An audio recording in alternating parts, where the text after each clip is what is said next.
El Señor esté con ustedes. Y con tu espíritu. Evangelio de nuestro Señor Jesucristo, según San Juan. Gloria a ti, Señor.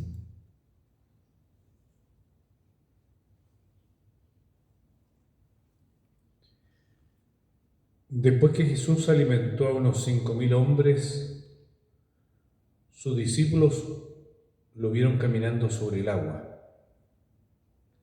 Al día siguiente, la multitud que se había quedado en la orilla vio que Jesús no había subido con sus discípulos en la única barca que había allí, sino que ellos habían partido solos.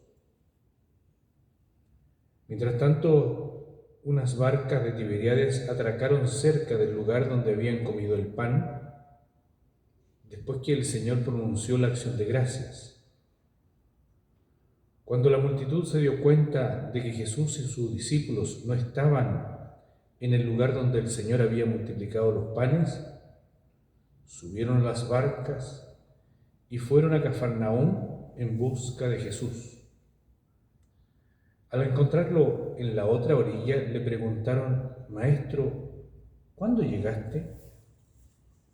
Jesús le respondió: Les aseguro que ustedes me buscan no porque vieron signos, sino porque han comido pan hasta saciarse. Trabajen no por el alimento perecedero, sino por el que permanece hasta la vida eterna, el que les dará el Hijo del Hombre, porque es Él a quien Dios, el Padre, marcó con su sello. Ellos le preguntaron: ¿qué debemos hacer para realizar las obras de Dios?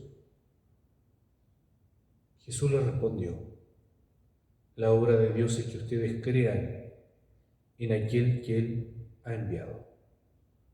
Palabra del Señor. Gloria y honor a ti, Señor Jesús.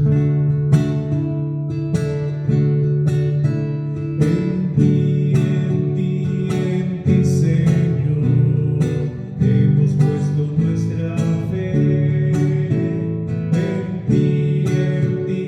En ti, Señor, hemos puesto nuestra fe.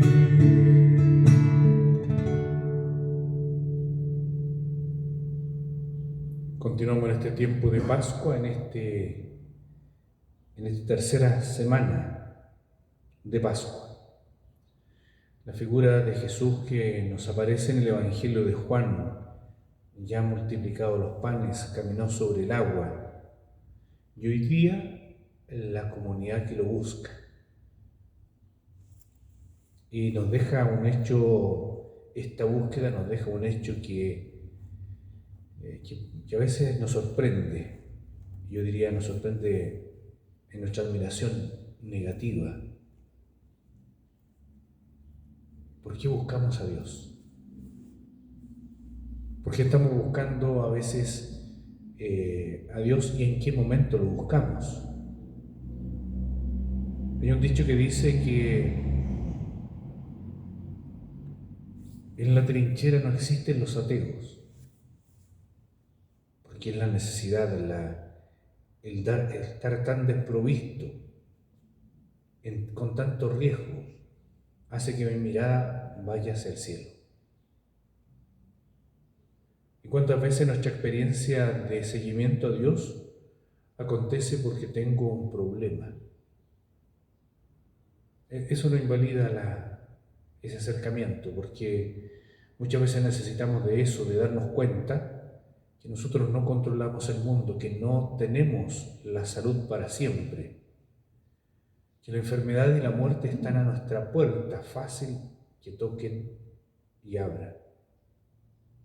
Entonces, cuando estamos en un momento difícil, miramos hacia lo alto.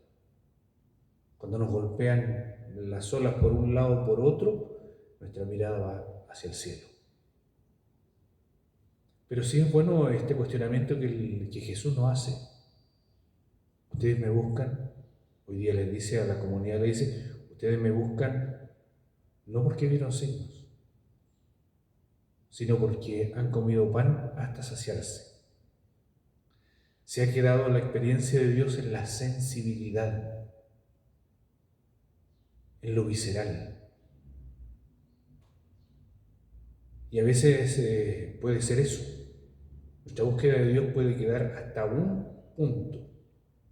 Y estamos llamados a ir un poco más allá. Bueno, siempre más allá. Buscar no a Dios porque nos dé pan, sino porque Él mismo es el pan.